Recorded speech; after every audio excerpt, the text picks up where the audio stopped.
Up next is a new organization, and I'm excited to offer this up. This isn't really something we've addressed here with the luncheon ever in the past 10 years, yet it's an integral part of the DEI and inclusivity equation.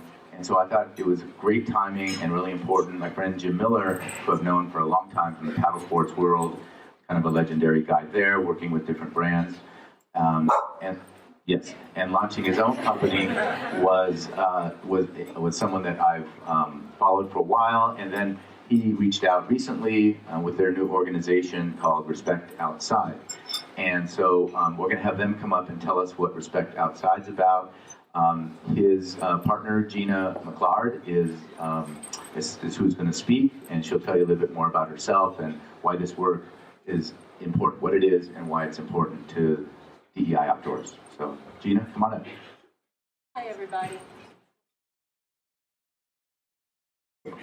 Thank you, Kenji, for hosting us today, and we are really honored to be included in this long-standing inclusivity luncheon.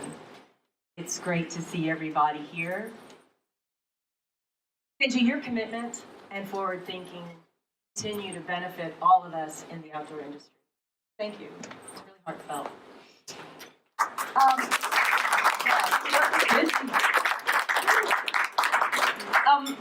How many of you in this room have experienced, witnessed, or heard of sexual harassment in your workplace? Yeah, unfortunately, that's what we see everywhere we go. It's endemic. I'm Gina McClard, and I'm the co-founder of Respect Outside. I'm a cisgender, bisexual attorney who's been working for the past 25 years to improve the criminal and civil justice systems for survivors of sexual assault and sexual harassment. The company, Respect Outside, helps provide sexual assault, sexual harassment prevention consulting and trainings exclusively for businesses in the outdoor space. My partner, Jim Miller, who I'm going to make stand up so y'all see him, and I have enjoyed long careers dedicated to both the outdoor industry and human rights, respectively. Ever since Me Too, we've been hearing more and more people come forward to tell their stories. Collectively, we applaud their bravery. We also recognize that some companies are beginning to adapt their workplaces to respond and to be more open to sexual harassment discrimination in a good way. That may have come out the wrong way. There's a lot of good things that have come out with Me Too and the repercussions, but there's also been some backlash, as we can expect. So let's start with the positive things about Me Too. In 2019, over 300 legislators from 40 states and the District of Columbia have come forward and dedicated their support for strengthening protections against sexual harassment in 20 states by 2020. This is commonly known as the 20 by 2020 Harassment Pledge. In 2019 alone, state legislators introduced over 200 bills with exactly those same goals. Most victims of sexual harassment need time to muster the courage and navigate their way to report sexual harassment. Time is essential in these cases, and several states have given victims more time. Connecticut, Maryland, New York, and Oregon extended their statute of limitations, or the time in which you can file a workplace claim of discrimination and, of course, sexual harassment. And I'm proud to say that the superstar here is my home state of Oregon, which has extended that time period to 5 years. Oregon. There's also a lot of work being done and laws being passed about mandatory anti-sexual harassment training. A whopping 9 states have now required companies to provide anti-harassment training. big states like New York and California, and smaller states like Delaware and Vermont. But here, Connecticut's the rock star, because Connecticut now requires that all companies that have at least 3 employees to require yearly sexual harassment training. And I want to make a note here that what I'm seeing in some of the larger, more liberal-leaning states is that a lot of this legislation is coming out of Me Too and is directed directly towards sexual harassment. But we're seeing big moving states like New York now amending those laws they passed in 2018 to 2019, where they're also broadening it to include all discrimination. Non-disclosure agreements, or NDAs, have been the bane of existence for a sexual harassment survivor. Company-imposed NDAs have silenced victims of sexual harassment and empowered employers to hide their ongoing systemic harassment. But 13 states, from Tennessee to Washington, now limit or altogether prohibit the use of NDAs on a condition of employment, so when you're first starting work, or when there's a settlement case for discrimination or sexual harassment. So this is big, real progress. When businesses formally address sexual misconduct, we make powerful strides in creating civility in the workplace. And this is exactly what we need, civility. We become open to a larger discussion about how to cohesively create action in the workplace. And echoing what Emily said, it's great to have a slogan and to say good things, but it must be followed by action. But there's a downside to Me Too, like there's a downside to almost anything. So there's been a backlash, and there is a storm brewing at the Supreme Court that I wanted to tell you with. So bear with me, lawyer. I'm full of legalese and technical things. So privileged men are pushing back and creating their own rules to stifle the conversation and turn back the clock on equity. This is known as the Pence effect, because Mike Pence famously refuses to dine with any woman other than his wife. We're seeing men retreat and use the fear of making a misstep to strip opportunities for women to be included, mentored, and ultimately to rise to positions of power within their organizations. But the Pence effect extends beyond sex discrimination.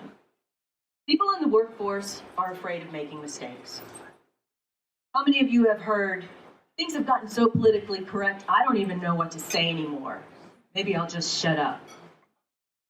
No one wants to be called out for making an offensive comment to a colleague who's a person of color, or for using the wrong pronouns with their non-binary coworker.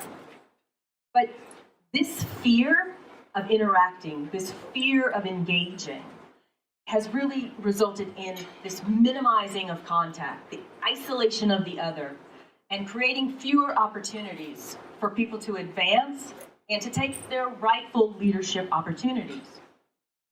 Now, one solution for this reactionary workplace effect is to require organizations to conduct implicit bias training.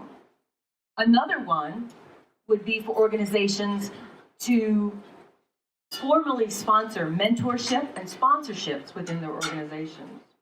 And these are the kind of things that Respect Outside helps organizations implement. So if this information is of interest to you, then you definitely want to keep your eye on the Supreme Court. We are awaiting a decision in the case that at the Supreme Court, which has challenged whether sexual orientation and gender identity are protected under Title VII of the Civil Rights Act of 1964. This is the federal law used by the EEOC to fight workplace discrimination. In this decision, the Supreme Court will decide what it means to discriminate on the basis of sex. Almost half of the states in the United States recognize sexual orientation and gender identity as sex, thus providing protections under state law. But the rest of the states don't provide protection under state law. Usually, LGBTQ folks in these hostile states would rely on federal law to seek protection. But the Supreme Court case may deny protections under federal law in these cases. Given the conservative makeup of the court, many fear a very narrow definition of sex will leave the LGBTQ community unprotected by both state and federal law. Now, this is obviously a complicated issue, but regardless of what happens at the Supreme Court, equity work will continue. It has to. It's the best and right thing to do.